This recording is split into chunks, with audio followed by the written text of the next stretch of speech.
कि ये जो पेपर नंबर 4 हम पढ़ने जा रहे हैं, ये आपका थ्योरेटिकल पेपर है या प्रैक्टिकल पेपर है? बच्चों ये थ्योरी बेस्ड प्रैक्टिकल पेपर है। प्रैक्टिकल आएगा, देखिए इनकम टैक्स, अगर इस पेपर का नाम बताऊं, पेपर नंबर 4 टैक्सेशन के अंदर, इस पेपर का नाम पूरा लिखूं, चलो आपको दिखाता हूं, एक मिनट रुकिए आप।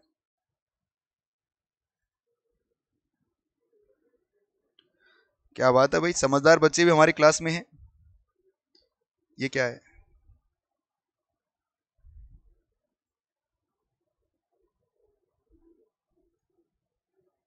टैक्सेशन पेपर नंबर 4 आपका, अगर मैं आपको स्टडी मटेरियल दिखाऊं, क्योंकि अभी हमारा स्टडी मटेरियल तो आया नहीं भाई, आप सभी लोग मई 23 के लिए, तो अभी मई 23 का स्टडी मटेरियल अपलोड नहीं हुआ है। टेंशन मत लो, मैं आप करवाऊंगा, आपको सारा कुछ करवाऊंगा। तो इंटरमीडिएट कोर्स स्टडी मटेरियल आपका है, पेपर नंबर 4 है बच्चों, ये टैक्सेशन सेक्शन ए, जो आपका कौन सा, इनकम टैक्स लॉ है, ये भी एक लॉ ही है बच्चों, और amended by the finance act 21, ये फाइनेंस एक्ट 21 है, हमें 21 नहीं पढ़ना, हमें क्या पढ़ना है, 22 पढ़ना है बच्चों।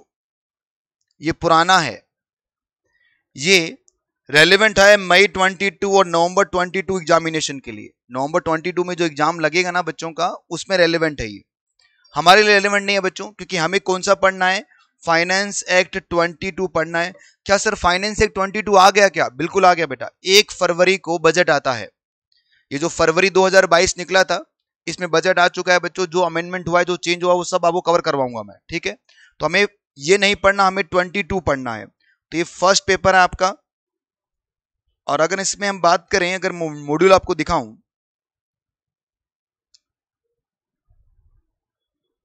ये सब फालतू बातें लिखिए, कोई नहीं पढ़ता इनको। इस किताब से क्या आउटकम्स आएगा आपको, कितना नॉलेज आपका बढ़ जाएगा, फलाना ढिमकाना। सिलेबस पेपर नंबर 4 टैक्सेशन, 3 घंटे का ये पेपर रहेगा बच्चों, 100 मार्क्स के लिए रहेगा, जैसे हम पहले ही चर्चा कर चुके हैं इसके बारे में। ऑब्जेक्टिव क्या है, घर पे चाय के साथ पढ़ लेना क्या ऑब्जेक्टिव है। सेक्शन ए के अंदर आपका इनकम टैक्स लॉ है, जो कितने मार्क्स का होगा, और 40 मार्क्स का क्या आएगा आपका, जीएसटी आएगा, ठीक है। और इसमें 30% एमसीक्यू इसमें लिखा नहीं हुआ, वो मैं बताऊंगा आपको। ये चैप्टर्स हैं, चैप्टर्स के नाम क्या है सर, वो देख लेंगे यार, जब पढ़ेंगे तो अपने आप नाम याद हो जाएंगे। हाँ, एक कॉमन बात ये है कि दोनों ही जीएसटी हो चाहे आपका इनकम टैक्स हो, दोनों में 10-10 चैप्टर है, 10-10 चैप्टर दोनों के अंदर। और सेक्शन बी जो आपका है, उसमें कितने कितने मार्क्स का होगा, वो 40 मार्क्स का रहेगा। इसे हम क्या बोलेंगे, इनडायरेक्ट टैक्स बोलेंगे, ठीक है भाई। अरे बोलिए ना, चलिए।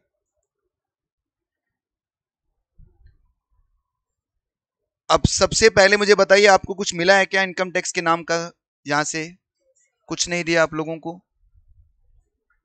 अभी पूछता हूं मैं कि क्या करना है, कि आपको कुछ किताब वगैरह मिलेगी या फिर मुझे लिखवाना है, क्या करना है, मैं भी बात कर लूंगा। चलो भाई करते हैं शुरुआत।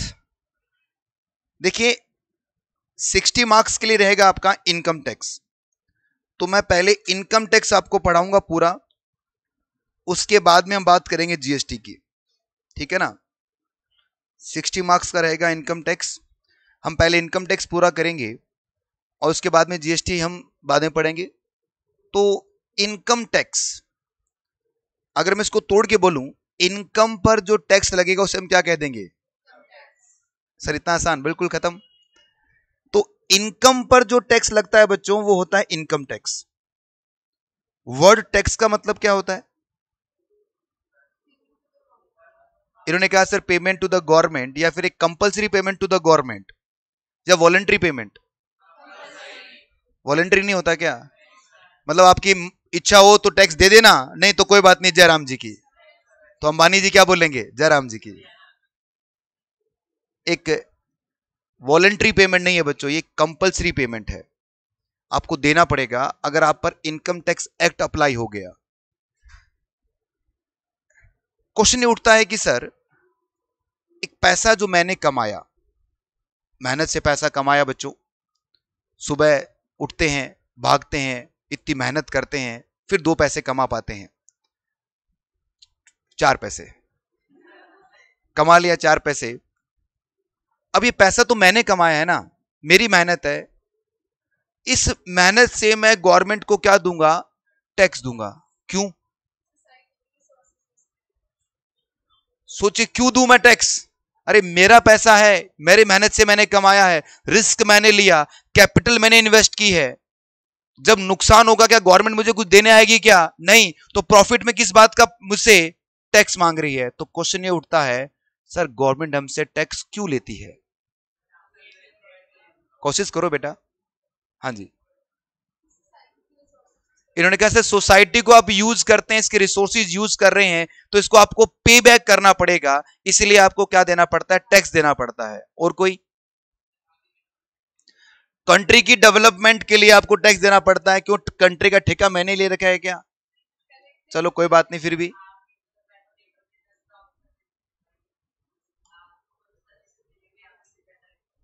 इन्होंने कहा है सर आपसे टैक्स लिया जाएगा और आप पे खर्च कर दिया जाएगा, सिंपल लैंग्वेज के अंदर। बहुत बढ़िया। देखिए बच्चों, मैं इस सोसाइटी में रहता हूं, तो मैं सोसाइटी की रिसोर्सेज कंज्यूम करता हूं।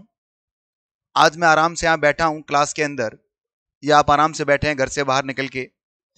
मुझे डर नहीं है कि पाकिस्तान जैसी 2 करोड़ की कंट्री हम पर कोई बम वगैरह अटैक कर दे, क्योंकि उनके पास वही बचा हुआ, एक कभी भी फेंक सकते हैं वो। बाकी तो सब खत्म हो गया, ना कोई खाना है, ना कोई टमाटर भी नहीं है उनके पास, तो कुछ नहीं है। तो एक बस वो एटम बम है, वो कभी भी फेंक सकते हैं बस, या वो अपने आप ही फेंक के खत्म कर लेंगे। या चाइना हो गया, या कोई भी कंट्री मुझ पर अटैक नहीं कर सकती, क्योंकि इंडियन आर्मी बॉर्डर पे है। अभी इंडियन आर्मी बॉर्डर पे है, या हमारी आर्मी हमें सेफ कर रही है। मैं सड़क पे आराम से घूम सकता हूं, कोई मुझे लूट नहीं सकता, क्योंकि पुलिस वाले सड़क पे खड़े हुए हैं। अच्छी सड़कें बनी हुई है, घरों में सुबह सुबह ताजा पानी आता है, सड़कों की सफाई हमें मिलती है। ये सब एजुकेशन, हॉस्पिटल, ये सब चीजें कहां से आती है? हमारे टैक्स के पैसे से तो आती है। मतलब सर गवर्नमेंट का एक बेसिक रेवेन्यू का सोर्स है टैक्सेशन। हमसे टैक्स लिया जाएगा और हम पर ही क्या कर दिया जाएगा? खर्च कर दिया जाएगा। मतलब सर, मतलब जिस सोसाइटी में मैं रहता हूं, उस सोसाइटी में रहने का जो मैंने कॉस्ट दिया है, उसे क्या कहते हैं हम? टैक्स कहते हैं। कॉस्ट पे करना पड़ता है ना भाई। मैं जिस फैमिली में हूं, मेरी वाइफ, मेरे 2 बच्चे, तो उस फैमिली में मुझे रहने के लिए कमा के लाना पड़ता है, उनको खर्च करना पड़ता है, तो ये कॉस्ट है ये मेरी, तभी तो हमारी फैमिली है। तो जिस सोसाइटी में मैं रह रहा हूं, उस सोसाइटी का मैंने जो पेमेंट किया है, तो सर इसका मतलब सबको टैक्स देना पड़ता है क्या? बेटा जो अर्निंग कर सकता है, टैक्स तो उसी से लिया जाएगा ना। आप लोग अभी अर्निंग नहीं करते, तो आपसे टैक्स नहीं लिया जा रहा। कल को आप खूब अर्निंग करोगे, तो आपसे खूब टैक्स लिया जाएगा। सीधी सी बात है। आप में से कोई ऐसा स्टूडेंट है जो टैक्स पे करता है? एक भी नहीं। कोई अर्निंग नहीं है किसी की। किसने टैक्स पे नहीं किया? अरे मेरे भाई, सबने टैक्स पे किया है, और करते आए हो आप। आज सुबह सुबह जिस साबुन से आप नहा रहे थे रगड़ रगड़ के, उस साबुन को जब आपने परचेज किया था, तो उस पर टैक्स नहीं लगा था क्या?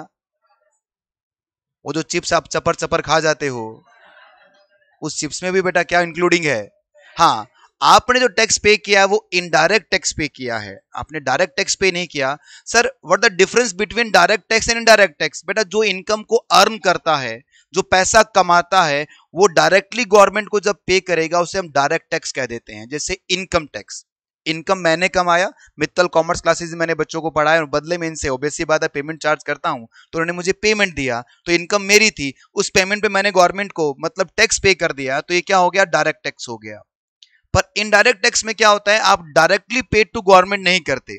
आप जिस रेस्टोरेंट में खाना खाते हैं, जिस दुकान से आप चिप्स परचेज करते हैं, जिस दुकान से आप साबुन परचेज कर रहे हैं, जिस मूवी सिनेमा में जाके आप मूवी देख रहे हैं, इसका टैक्स का पैसा आप गवर्नमेंट को पे नहीं करते, आप उस सप्लायर को पे करते जिससे आप ये फैसिलिटी ले रहे हैं। सोचिए, जैसे आप एक रेस्टोरेंट में गए खाना खाने के लिए, पिज्जा हट में गए आप, और आपने सभी दोस्तों ने मिलकर पिज्जा पार्टी की, और 3,000 रुपए का, 4,000 रुपए का पिज्जा का बिल आ गया बच्चों, और इस पर 1,000 किसका था? टैक्स था। तो टोटल अमाउंट कितना हुआ बिल का? 5,000। आप कितना पे करोगे? आप कहोगे 4,000 मैं दे रहा हूं आपको, 1,000 जीएसटी डिपार्टमेंट मेरे रास्ते में पड़ता है, मैं देता हुआ निकल लूंगा। जाना तो गवर्नमेंट के पास है ना भाई। हाँ तो मैं दे आऊंगा ना, तो आप 4,000 काटिए, बाकी 1,000 जो है मैं अपने आप जाता हुआ दे आऊंगा। ऐसा होता है क्या? नहीं सर, मैं ये पूरा किसको दूंगा? उस पिज्जा हट के मालिक को दूंगा बेटा। और पिज्जा हट फिर किसको देगा? गवर्नमेंट को पे करेगा। मतलब ये पैसा निकला किसकी जेब से है? मेरी जेब से निकला है। और मेरी जेब से निकलकर गवर्नमेंट की जेब में नहीं गया, पहले सप्लायर की जेब में और फिर गवर्नमेंट की जेब में। इसलिए इसको हम क्या बोलते हैं? इनडायरेक्ट टैक्स बोलते हैं। यहाँ पर बर्डन ऑफ टैक्सेशन शिफ्ट होता है, फिर उसके बाद में सर इसका आईटीसी मिलता है वगैरह वगैरह, जब आएगा तब देखेंगे। पर फिलहाल अभी सिंपल लैंग्वेज में हम टैक्स को समझने की कोशिश कर रहे हैं। देखिए मेरा एक कंसेप्ट है बच्चों, इस क्लास में जो सबसे कमजोर छात्र है या छात्रा है, मैं उसको पढ़ाने की कोशिश कर रहा हूं, क्योंकि इंटेलिजेंट को मुझे पढ़ाने की जरूरत नहीं, वो खुद ही समझ जाएगा। तो सबसे कमजोर है मेरी तरह, जो सबसे कमजोर बच्चा है, जिसको थोड़ा चीजें कम समझ में आती है, मेरी कोशिश है कि उसको मैं इनकम टैक्स पढ़ा सकूं। अगर मैंने उसको पढ़ा दिया तो इसका मतलब मैं सही टीचर हूं।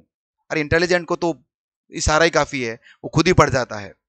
इसलिए मैं बहुत डिटेल में चलेंगे अपन, और बहुत धीरे धीरे स्टार्टिंग के अंदर, और बाद में जब आप मुझे लगेगा अपने आप भागना स्टार्ट करेंगे बेटो। पहले हम सब बेसिक कंसेप्ट सीख रहे हैं इसका।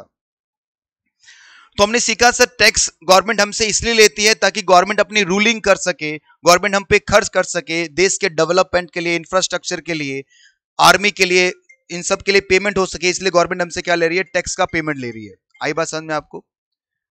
ये टैक्स का पेमेंट मैं इसलिए देता हूं क्योंकि मुझे जिस सोसाइटी में रहना है, तो जिस सोसाइटी में मैं रह रहा हूं उसका जो मैंने पे बैक किया है, cost of living in society, इसे हम क्या कह देते हैं? टैक्स कह देते हैं। टैक्स आपके दो टाइप के होते हैं, एक होता है डायरेक्ट टैक्स और एक क्या होता है? Indirect tax. डायरेक्ट टैक्स जिसने अर्न किया है वो directly pay to government, like income tax हो गया। और दूसरा क्या हो गया आपका? Indirect tax. इसमें क्या हो गया? जो सर्विसेज और जो गुड्स आप कंज्यूम करते हैं उसका जो टैक्स आप पे करोगे उसे आप क्या बोलोगे? Indirect tax. इसमें बर्डन ऑफ टैक्सेशन शिफ्ट होता रहता है। ये बर्डन ऑफ टैक्सेशन कैसे शिफ्ट होता है बाद में बात करेंगे, जब इनडायरेक्ट टैक्स में जाएंगे अपन। आई बात यहां तक समझ में? बोलिए ना।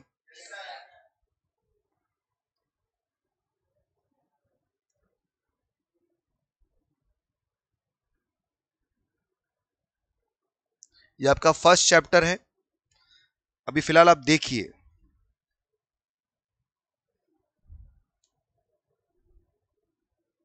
पढ़िए बच्चों।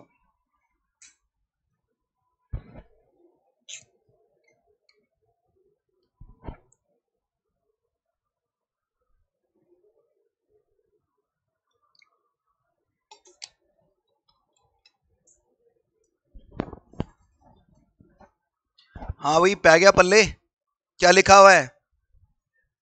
सबसे पहली बात कि tax are considered to be cost of living in a society.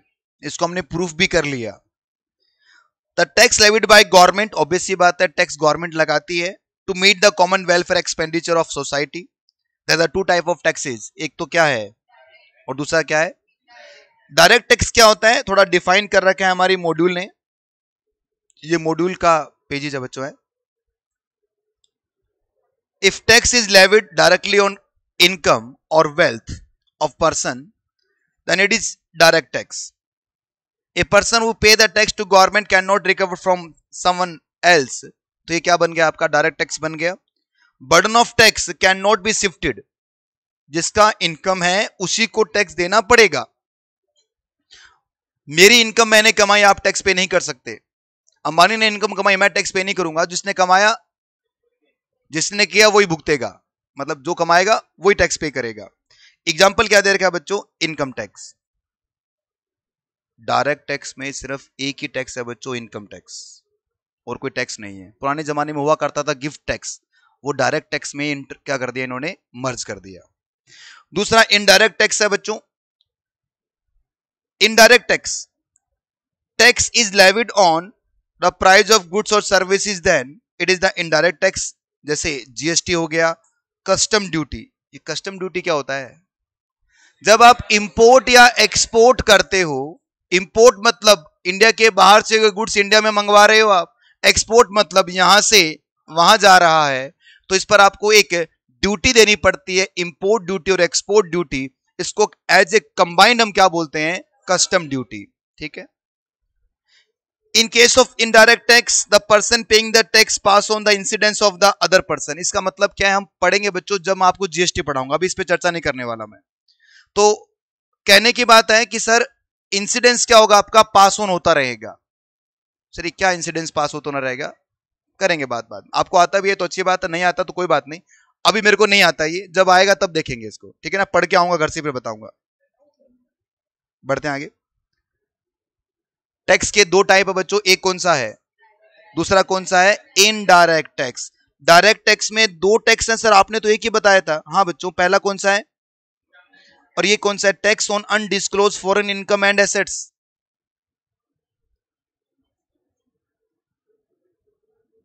आपने नाम सुना है बच्चों, ब्लैक मनी।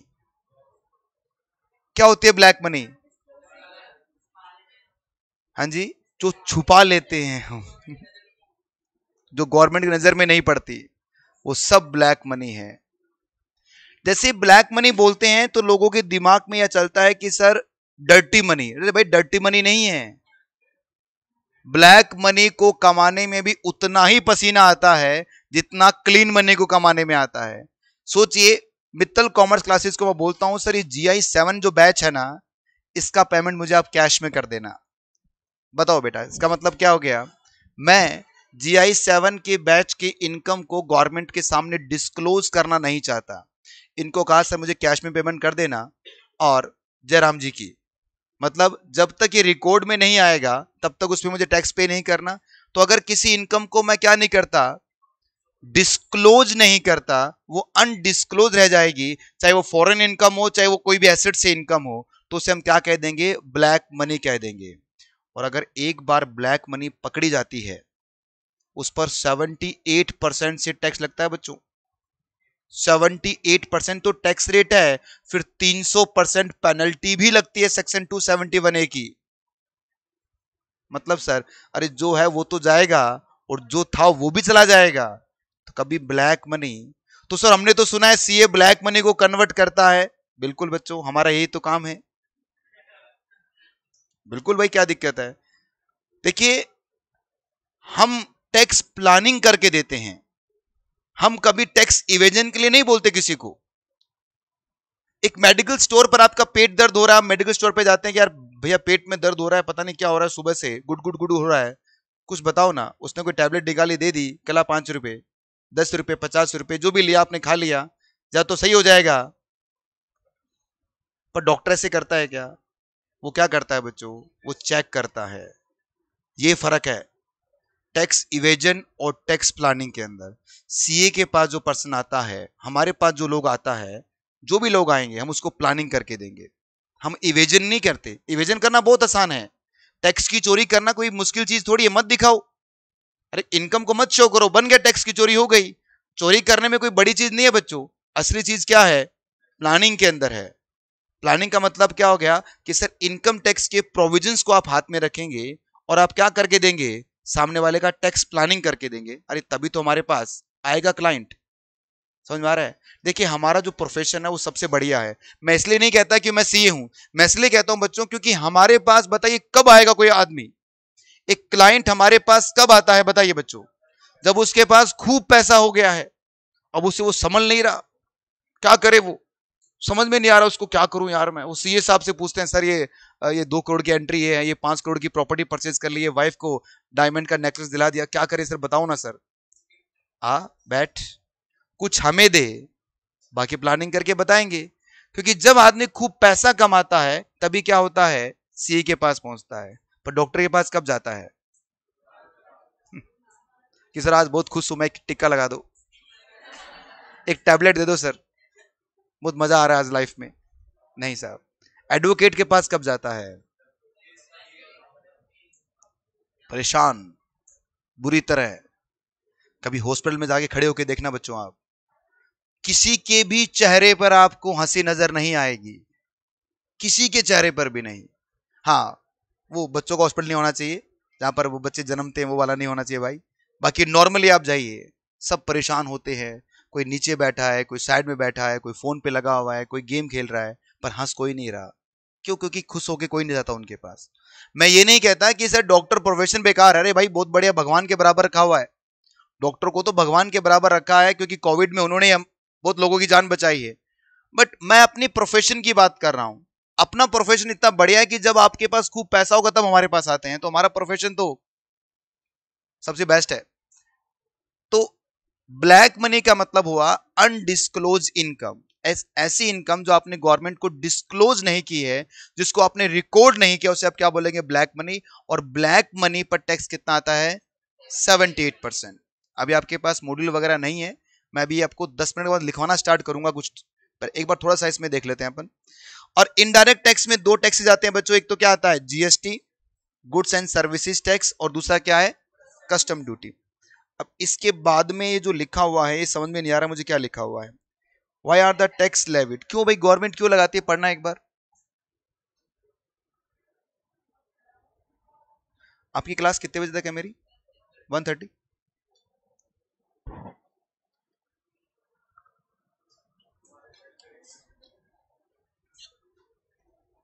आगे बात समझ में क्या? Reason for levy of taxes is that the constitute the basic source of revenue of government. भाई गवर्नमेंट का सोर्स ऑफ, देखो गवर्नमेंट के बहुत सारे सोर्स ऑफ रेवेन्यू है, उसमें से एक रेवेन्यू क्या है? टैक्सेशन का भी है। अरे गवर्नमेंट भी बहुत सारे, जैसे इंडियन रेलवेज है, पैसा कमाती है ना, खूब कमा रही है वैसा, वैसे घाटे में चल रही है बता दूं आपको मैं। और भी बहुत सारे काम करती है गवर्नमेंट, तो गवर्नमेंट के पैसे कमाने के तरीके हैं गवर्नमेंट के पास, पर जो प्राइमरी सोर्स ऑफ रेवेन्यू है वो क्या है? टैक्सेशन का है। ठीक है, revenue to so raise the utilise for the meeting of expense of government like defence, provision of education, health care, infrastructure like road, dam etcetera. आई बात समझ आपको? तो एक हाथ से गवर्नमेंट हमसे टैक्स का पैसा लेती है और उसी हाथ से, दूसरे हाथ से वो पैसा हम पर खर्च कर देती है, ऐसा इसमें लिखा हुआ है। पूरा खर्च करती है नहीं करती वो तो राम जी जाने, बट कर देती है ऐसा लिखा हुआ है। चलो भाई बढ़ते हैं आगे, बढ़े आगे। इसके बाद में जो टॉपिक है हमारा वो है पावर टू लेवी टैक्सेस। यहां पर कॉन्स्टिट्यूशनल बातें मैं बताऊंगा आपको कि कॉन्स्टिट्यूशन के आर्टिकल नंबर फलाना ढिमकाना के अंदर ये लिखा हुआ है, कॉन्स्टिट्यूशन के अंदर ये लिस्टें बनी हुई है, फिर देखो गवर्नमेंट के पास पावर है, स्टेट गवर्नमेंट के पास पावर हटा ली गई। मैं नहीं चाहता पहले ही दिन आपको ये कॉन्स्टिट्यूशनल बातें बताऊं, मैं ये नहीं कह रहा नहीं बताऊंगा, फर्स्ट डे है, हल्की फुल्की क्लास रखते हैं बच्चों, तो ये आर्टिकल्स नंबर कॉन्स्टिट्यूशन की बातें हम थोड़ी डेफर करते हैं। ठीक है बच्चों, अब इधर एक बार सामने देखेंगे सब बच्चे, देखिए सर टैक्स जो होता है इनकम टैक्स, वो इनकम पर लगता है। ठीक है ना बच्चों, इनकम पर क्या लगेगा आपका? Income tax. तो इनकम का मतलब क्या है सर? इंडिया में आप 5 तरीके से इनकम को अर्न कर सकते हैं, सिर्फ 5 ही टाइप है। इसको हम हेड ऑफ इनकम या हाउस ऑफ इनकम बोलते हैं। सिर्फ 5 ही तरीके हैं पैसे कमाने के हमारे देश के अंदर। सबसे पहला तरीका है इनकम कमाने का, सैलरी, मतलब इनकम फ्रॉम सैलरी। सर ये इनकम कैसे कमाई जाती है? कहीं पर आप नौकरी करेंगे, चाहे वो आप गवर्नमेंट नौकरी करें या प्राइवेट सेक्टर में काम करें, बदले में जो आपका एम्प्लॉयर होगा, जो कंपनी होगी, आपको क्या करेगी? पेमेंट करेगी, और वो पेमेंट आपके हाथ में क्या बनेगी? इनकम बनेगी। फॉर एग्जाम्पल मैं एमसीसी के अंदर जॉब करता हूं, मैं यहां का स्टाफ मेंबर हूं, इनकम टैक्स यहां पढ़ाता हूं मैं, और ये लोग मुझे 50,000 रुपये महीने सैलरी पे करते हैं, तो इसका मतलब 6 लाख रुपए क्या हो गई मेरी इनकम। और कौन सी इनकम हो गई? सैलरी हेड की इनकम। ठीक है बच्चों, एक पहला तरीका। एक बार वो गेट बंद कर दोगे आप, सबसे लास्ट वाला, क्योंकि ये चुप होने वाले नहीं है, ये जीआई 5 है ना, ये स्टार्टिंग में ये भी आपकी तरह बैठता था चुपचाप। आ जाओ बैठो। दूसरा तरीका है हमारे पास इनकम कमाने का, इनकम फ्रॉम हाउस प्रॉपर्टी।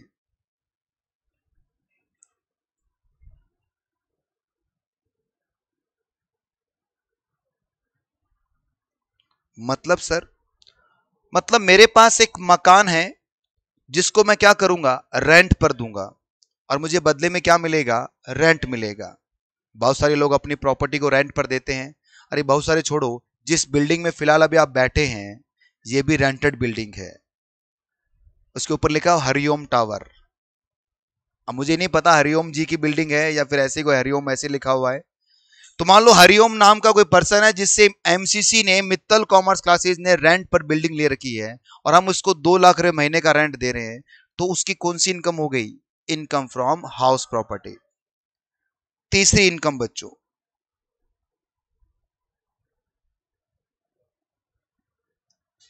क्या हो गया,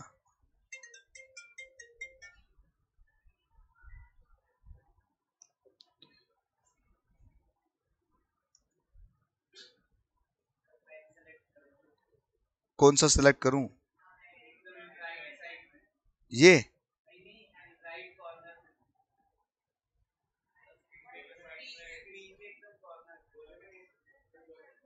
गोले में नहीं जाना, ये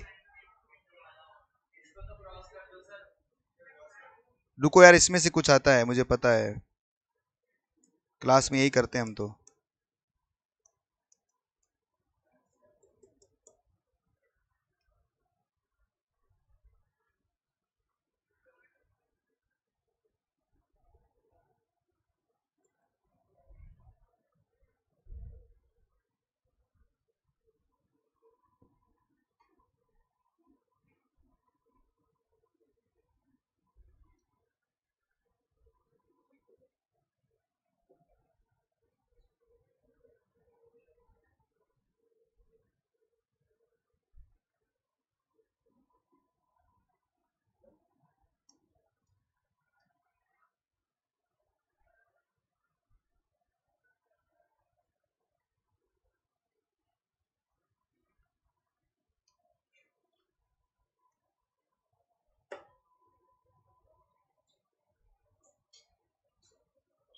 एक मिनट बच्चों है,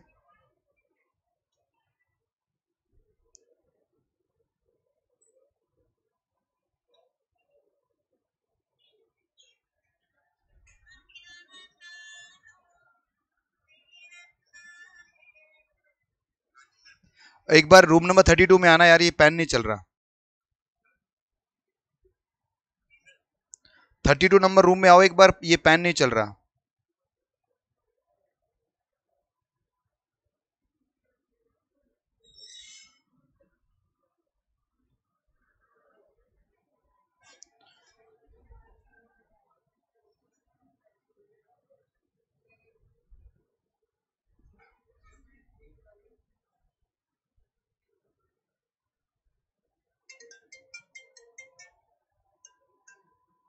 हेलो,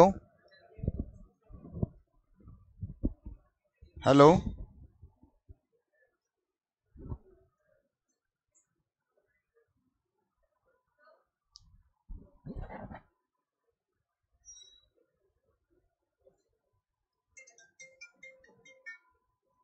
हेलो, हाँ जी, बिल्कुल, हाँ बोलिए मैडम।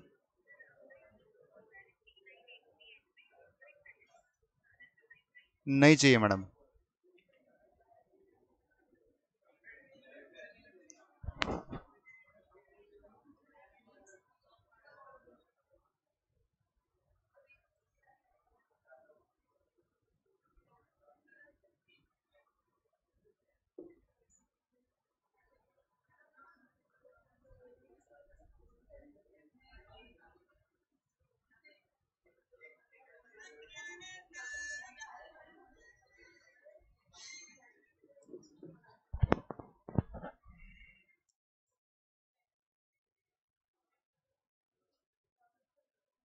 ये इसमें ना कोई एक बटन ऐसे दबाया, बंद हो गया, फिर चलो कर।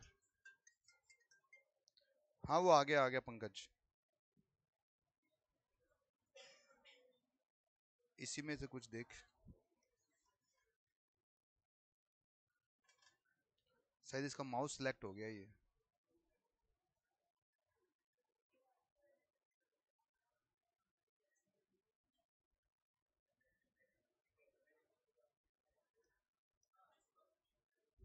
रुको रुको, शायद चल गया, चल गया।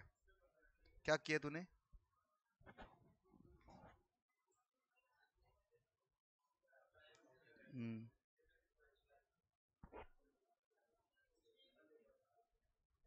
इसका इरेजर भी ऑन कर दे यार, पीछे वाला।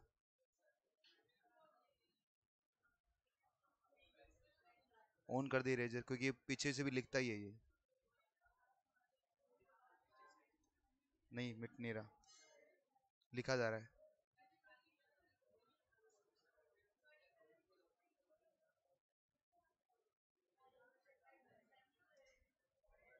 लिखा जाता है, पीछे से भी लिखा जाता है। इसका इरेजर ऑन कर, कस्टमाइज कुछ करके इसमें। डिफॉल्ट सेट कर दे इसको। ये तो मैंने करके देख लिया था। पेन के ऊपर लगा, इरेजर लगा पीछे की तरफ, पीछे को इसको रीड करवा कर।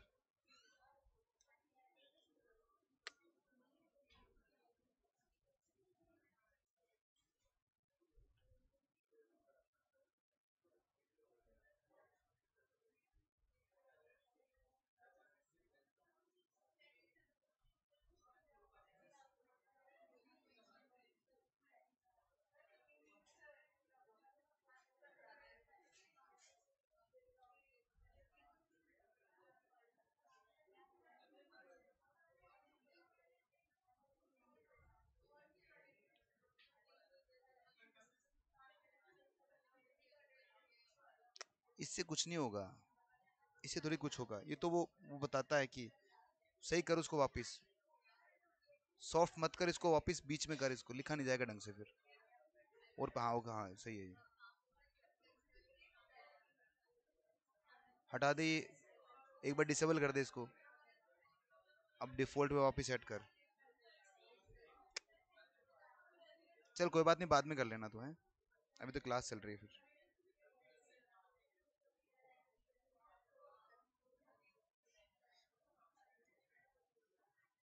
Thank you. प्लीज बातें बंद कीजिए बच्चों, एक बार सामने देखो। अब हमारा जो तीसरा हेड ऑफ इनकम होता है, इसे बोलते हैं हम income from business and profession. क्या आप कोई बिजनेस करेंगे? जैसे मित्तल कॉमर्स क्लासेस भी एक बिजनेस कर रही है बच्चों, या आप प्रोफेशनल है, आप डॉक्टर हैं, आप सीए हैं, आप इंजीनियर हैं, फिल्म स्टार हैं, तो इससे जो इनकम आप कमाएंगे वो आपके तीसरे हेड ऑफ इनकम मानी जाएगी। फोर्थ तरीका इंडिया में इनकम कमाने का, कैपिटल गेन का। कैपिटल गेन, हाँ, आपके पास कोई प्रॉपर्टी है, कोई हाउस है, आपने उसको सोल्ड किया, बेचा, और बेचने से आपको जो प्रॉफिट हुआ है, गेन हुआ है, वो आपका इस फोर्थ हेड में आएगा। और फिर फिफ्थ हेड है बच्चों आपका, या पांचवा तरीका है अदर सोर्सेज का। मतलब सर, मतलब अगर कोई इनकम ऊपर के चार हेड में नहीं आ रही, तो फिर कौन से हेड में आएगी?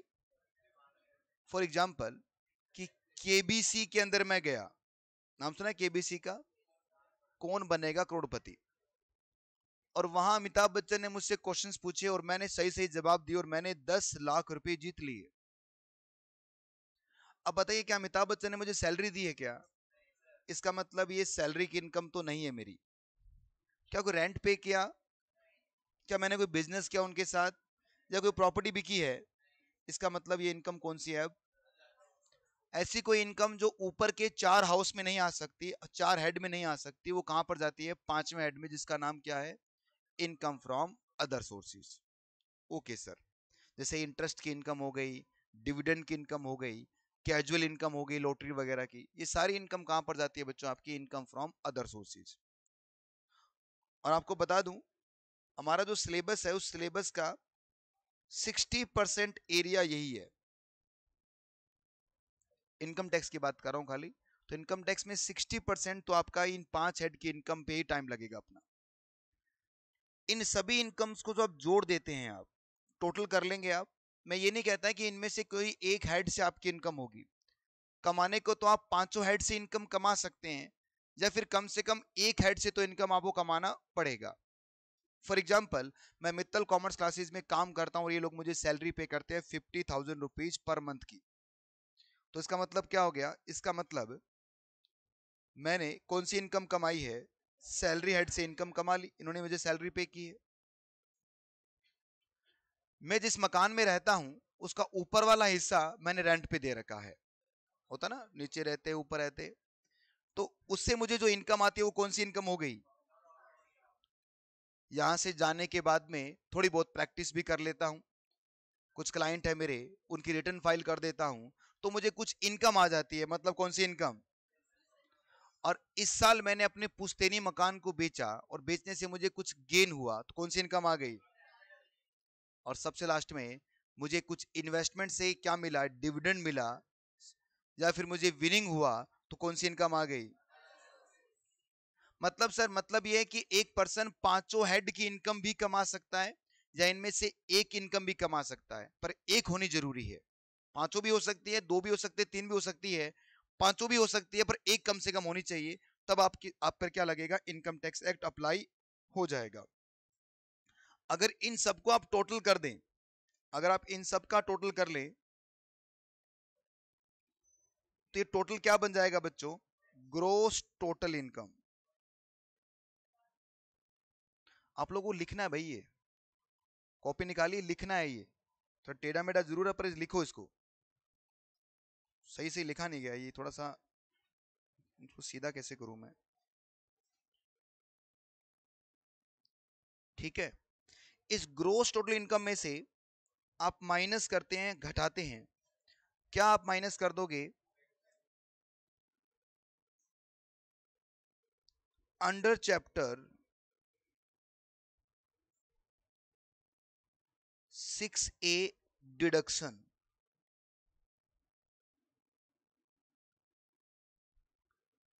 और ये under chapter 6A deduction under section 80C to 80U, ये इसमें से आप माइनस कर दोगे बच्चों। आप सीधा लिखना, थोड़ा मेरा टेढ़ा लिखा गया मुझसे, तो ये जो बचेगा इसे हम बोलेंगे टोटल इनकम।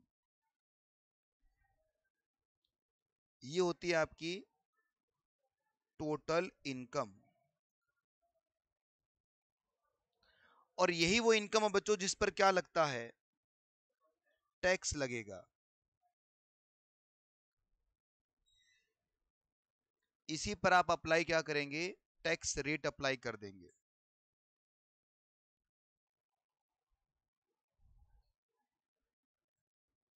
आपको सेक्शंस को रीड करना आता है क्या? अभी मैं कुछ सेक्शंस बताता हूं कैसे रीड करते हैं। कर लिया कॉपी? बी एंड पी का मतलब बिजनेस एंड प्रोफेशन।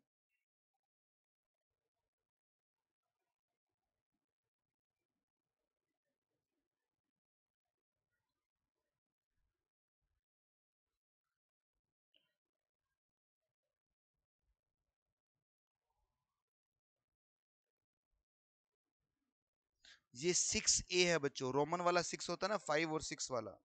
ये फिर से गायब हो गया रे यार।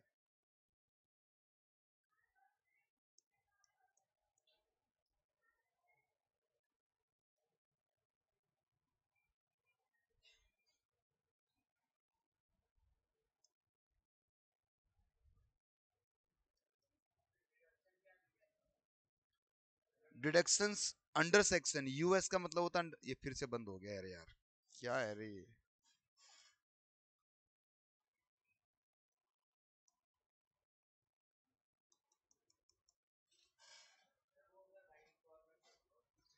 क्या ये क्या करूँ राइट कॉर्नर से? ये वाले नहीं नहीं, ये अलग चीज है यार। ये तो एपिक पेन है बच्चों, मैं इसकी बात नहीं कर रहा। मैं अभी स्क्रीन पे नहीं लिख रहा।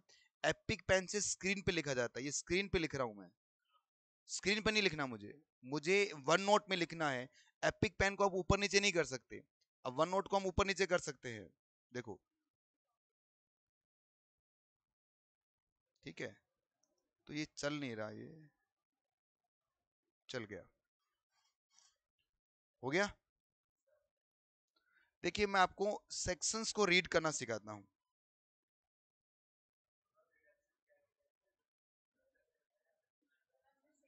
इसको पढ़ते हैं बच्चों अंडर सेक्शन।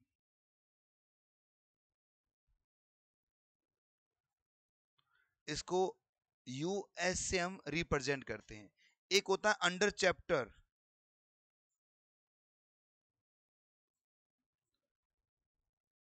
उसको हम यू और सी बोलते हैं। एक होता है अंडर चैप्टर के बाद अंडर हेड, उसे यूएच बोलते हैं। ठीक है, देखिए मुझे एक सेक्शन रीड करके दिखाइए आप।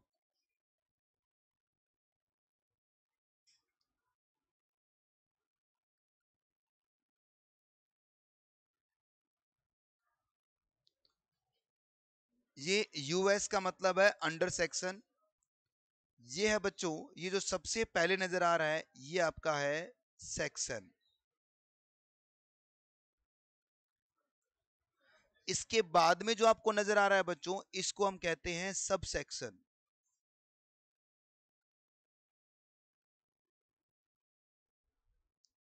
और फिर उसके बाद जो नजर दिख रहा है आपको, ये होती है बच्चों क्लोज। चलो मान लो सर इसके बाद और कुछ आ गया, इसको हम क्या कह देंगे फिर, सब क्लोज।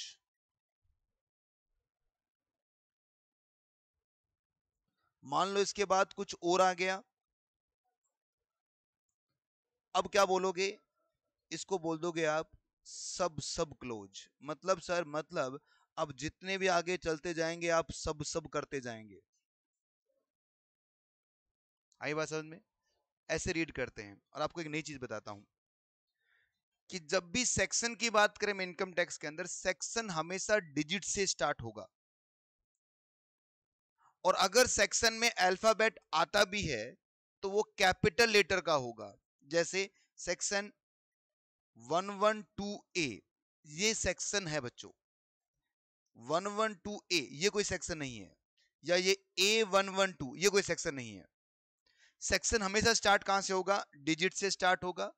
और अगर सेक्शन में कोई अल्फाबेट आता भी है तो वो क्या होगा आपका, एक सेक्शन पढ़ेंगे हम, सेक्शन 10AA, हमारे सिलेबस में हम पढ़ेंगे इसको।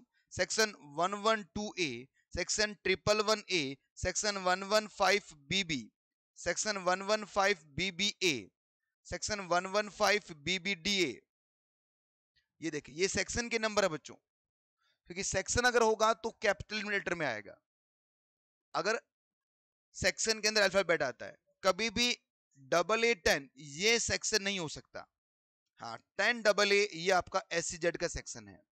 आई बात समझ में आपको? ही ऐसे रीड करते हैं सेक्शन को। जिनको आता है उसको लिखने की जरूरत नहीं है बच्चों, क्योंकि वो तो आता ही आपको। जिनने पहली बार देखा है वो कहीं साइड में वो जो नोट लिखवा रहा हूं उसके नीचे लिख लेंगे, भाई ऐसे रीड करते हैं सेक्शन को। जल्दी से लिखो।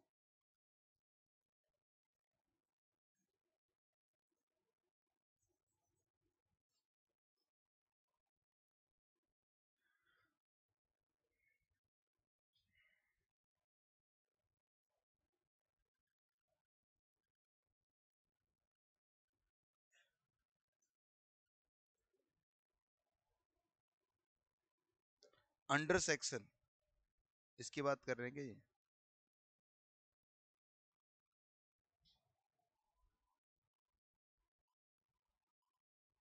लिख लिया भाई? बढ़े आगे। देखिए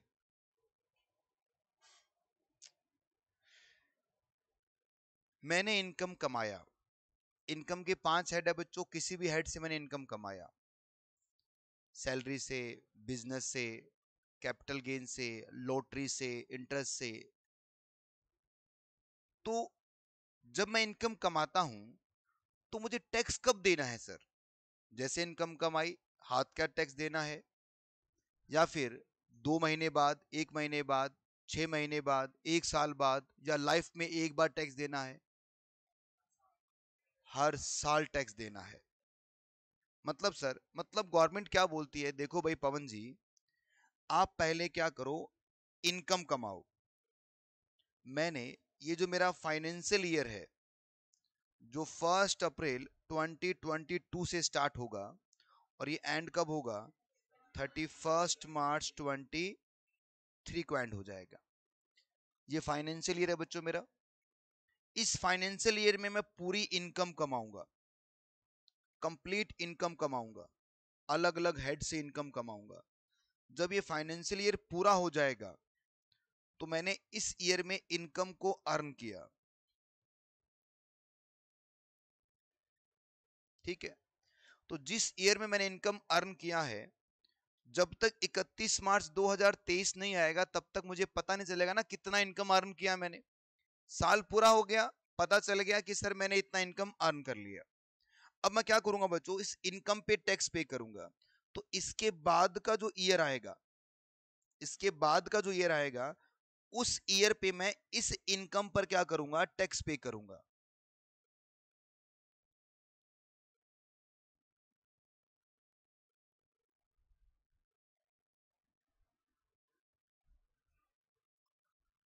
कि जो फाइनेंशियल ईयर में आपने इनकम कमाई है उस इनकम पर आप नेक्स्ट ईयर में क्या करते हो, टैक्स पे करते हो। और नेक्स्ट ईयर कब एंड होगा फिर, 31 मार्च 2024 को। अब ध्यान से सुनना मैं क्या बोल रहा हूं। जिस ईयर में आप इनकम कमाते हैं ना उस ईयर को प्रीवियस ईयर बोलते हैं। जिस भी साल आप इनकम कमाओगे उसे गवर्नमेंट क्या कह देती है, प्रीवियस ईयर। और जिस ईयर में आप उस इनकम पर जो प्रीवियस ईयर में आपने अर्न की है उस पर टैक्स पे करोगे तो वो क्या बन जाएगा, असेसमेंट ईयर बन जाएगा। असेसमेंट ईयर, हाँ बच्चों, गवर्नमेंट आपका असेसमेंट कर रही है। आपने सही कमाया नहीं कमाया। मान लो मैंने इनकम कमाया 20 लाख का, गवर्नमेंट को बोलता हूँ सर मैंने तो 1 लाख ही कमाया है, तो क्या गवर्नमेंट मेरी बात मान लेगी?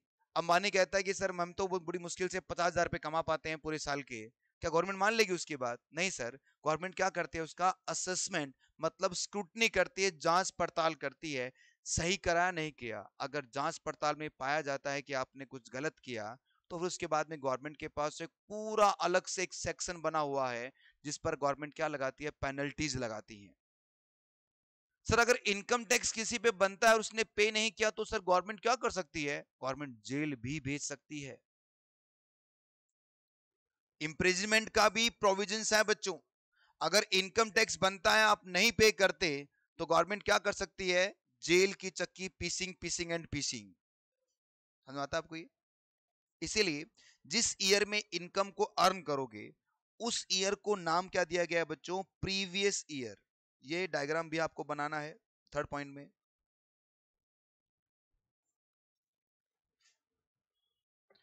और जिस ईयर में आप उस पे टैक्स पे करोगे उसको नाम दिया गया है असेसमेंट ईयर।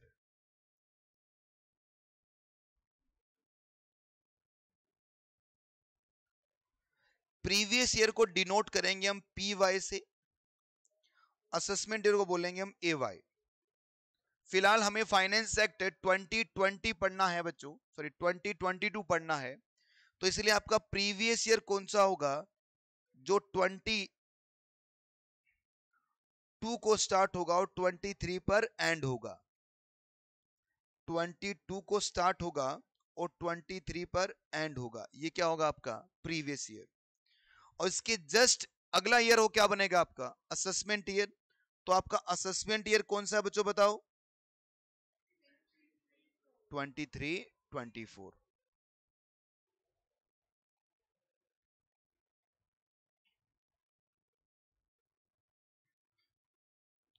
सर मतलब जिस ईयर में मैं इनकम अर्न करता हूं उसे प्रीवियस ईयर कहते हैं, और जिस ईयर में उस पर मैं टैक्स पे करूंगा तो वो असेसमेंट ईयर बन जाता है। हाँ भाई यही होता है। सर मान लो,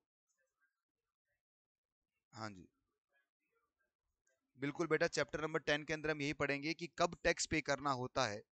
उसे रिटर्न फाइलिंग बोलते हैं अपन।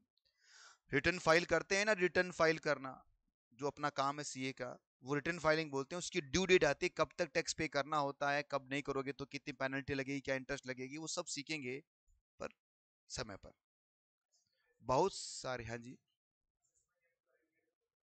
नहीं बेटा बिल्कुल भी नहीं बोल सकते, एकदम गलत है ये। असेसमेंट ईयर मतलब असेसमेंट ईयर।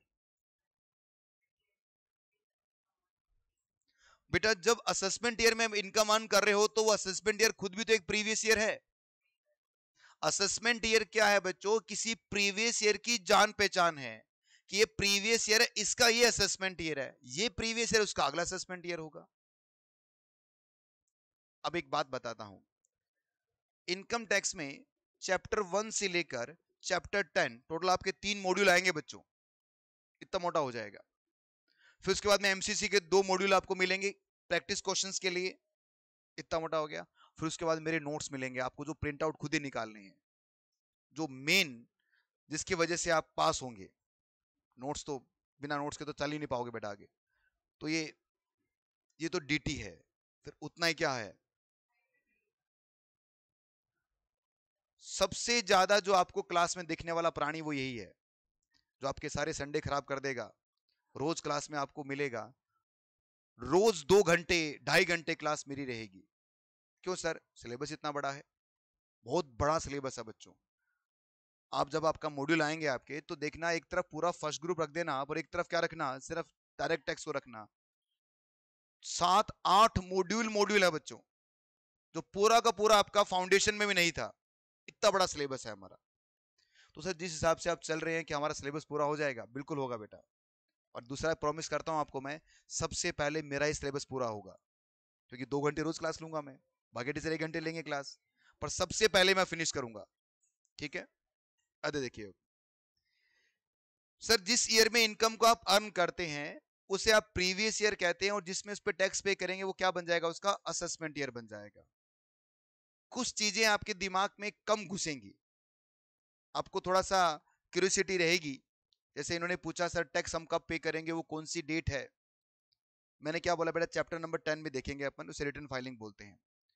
कुछ और आपके दिमाग में भी आएगा, जो मैं आगे पोस्टपोन करूंगा, जो सही वक्त आएगा तब उसको पढ़ेंगे अपन, जब उसका सही वक्त आए। क्योंकि अगर उसको पहले पढ़ लोगे, देखो मैं बताता हूं आपको, मैं जैसे मान लो एक पर्सन बीमार है, मैं बीमार हूं, मैं डॉक्टर के पास गया, मैंने कहा सर बहुत कमजोर हूं, मैं बहुत बीमार हूं, क्या करूं सर, मैं तो परेशान हूं। डॉक्टर ने कहा देख भाई पवन जी, तुझे ये दिन में 3 बार ये टैबलेट लेनी पड़ेंगी और 1 महीने तक तेरा कोर्स चलेगा, तब जाके तू सही हो जाएगा। मैंने कहा दिन में 3 बार टैबलेट है, 1 महीने, इसका मतलब 90 टैबलेट दे दी उसने मुझे। मैंने पूरी 90 उठाई, एक साथ खाया और पानी पी लिया, क्या ठीक हो जाऊंगा? ऐसे ही बच्चों ये इनकम टैक्स है, धीरे धीरे धीरे समझ में आएगा। और यकीन मानिए एंड ऑफ द क्लास आपको, आप ये बोलेंगे सर बिल्कुल बढ़िया तरीके से दिमाग में बैठा है। क्योंकि कुछ चीजें एक साथ नहीं पढ़ सकते हम, समझ रहे मेरी बात? बहुत सारे आपके दिमाग में क्योरीज भी आएंगी, उन सभी क्योरीज के आपके आंसर मैं दूंगा, कंप्लीट आंसर, एक भी क्वेश्चन नहीं छोड़ूंगा आपका मैं।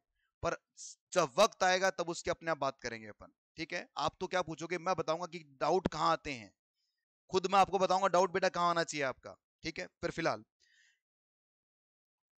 अब क्वेश्चन ये उठता है कि सर जिस ईयर में इनकम आपने अर्न किया उसे आप प्रीवियस ईयर कह रहे हैं, और जब उस पे टैक्स पे करेंगे वो क्या बन जाएगा? असेसमेंट ईयर बन जाएगा। सर ऐसा भी तो हो सकता है कि मैंने पहली बार बिजनेस स्टार्ट किया है, और क्या बिजनेस स्टार्ट करने के लिए जरूरी है क्या कि 1 अप्रैल को ही बिजनेस स्टार्ट करूं? क्या किसी डॉक्टर ने लिखा है क्या 1 अप्रैल को ही बिजनेस स्टार्ट करो? अरे हमारे हिंदू धर्म में तो मुहूर्त देख के बिजनेस स्टार्ट करते हैं, हम नवरात्रों के अंदर बिजनेस स्टार्ट करते हैं, माता रानी की कृपा बनी रहे बिजनेस पे, दशहरे पे बिजनेस स्टार्ट करेंगे, लक्ष्मी पूजन करेंगे, क्योंकि हम हमारे हिसाब से काम करते हैं भाई। तो क्या हम 1 अप्रैल से बिजनेस स्टार्ट करेंगे? जरूरी नहीं है। मान लो साहब मैंने बिजनेस स्टार्ट किया, आज की तारीख तो 6 जुलाई है, चलो आज ही मान लेते हैं 6 जुलाई 2022 को मैंने बिजनेस स्टार्ट किया। तो अब मेरा प्रीवियस ईयर कौन सा है? अरे जिस दिन तूने बिजनेस स्टार्ट किया वहां से तेरा प्रीवियस ईयर स्टार्ट हो जाएगा, क्योंकि प्रीवियस ईयर का मतलब क्या होता है? जिस ईयर में आपने इनकम अर्न की है। मतलब सर, मतलब 6 जुलाई 2007 से लेकर, सॉरी 2022 से लेकर ये एंड कब होगा? 31 मार्च 2023। आई बात समझ में? मान लो सर मैंने बिजनेस स्टार्ट किया है 25 मार्च 2023 को, अब बताओ मेरा प्रीवियस ईयर कब एंड होगा? 31 मार्च 2023 को ही मेरे भाई। मतलब सर ये 6 दिन का प्रीवियस ईयर, हाँ अरे 6 छोड़ो, एक दिन का भी हो सकता है। 31 मार्च 2023 को आपने बिजनेस स्टार्ट किया और प्रीवियस ईयर एंड कब होगा? 31 मार्च 2023 को ही रात को 12 बजे एंड हो जाएगा। अच्छा, प्रीवियस ईयर 365 दिन का भी हो सकता है, एक दिन का भी हो सकता है। पुराना बिजनेस है आपका तो हर बार कितना होगा? 365 366 होगा। नया बिजनेस है तो जिस दिन आपने स्टार्ट किया वहां से लेकर 31 मार्च जो भी आपका आएगा वहां तक होगा, यहां तक एक दिन का भी हो सकता है। पर असेसमेंट ईयर हमेशा 12 महीने का रहेगा, ये कभी नहीं चेंज हो सकता। क्यों सर? असेसमेंट ईयर भी तो चेंज हो सकता है ना। सोचिए बच्चों, असेसमेंट ईयर कब आता है? जब प्रीवियस ईयर आएगा। आप लोगों का असेसमेंट ईयर नहीं है अभी, मेरा है, क्योंकि मेरा प्रीवियस ईयर है। मैंने पैसा कमाया है तो मैं टैक्स पे करूंगा। अभी आप लोगों ने पैसा नहीं कमाया तो आप टैक्स पे नहीं करेंगे, तो इसका मतलब आपका प्रीवियस ईयर नहीं है, और जिसका प्रीवियस ईयर नहीं उसका असेसमेंट ईयर भी नहीं है। और जब प्रीवियस ईयर एंड होगा तभी तो असेसमेंट ईयर आएगा। और प्रीवियस ईयर कब एंड होगा? और अगर 31 मार्च 23 को आपने कोई इनकम कमा लिया तो अगले दिन से क्या आ जाएगा? इसलिए असेसमेंट ईयर हमेशा कितने दिन का रहेगा? 12 मंथ का रहेगा। आई बात समझ में आपको? चलिए यहां तक अपनी क्लास रखते हैं, बीच में थोड़ा टेक्निकल इशू आया था बट हम कल इसको आगे बढ़ाएंगे। एक कॉपी रखनी है आपको स्टार्टिंग के अंदर, कॉपी लगा के रखना बच्चों आप, जिसमें मैं कुछ पॉइंट्स आपको लिखवाऊंगा। कंप्लीट जितना भी हो सके उतना लिखेंगे हम क्लास के अंदर। तो फिलहाल आज के लिए इतना ही, अब मिलते हैं अगली क्लास में। बाय।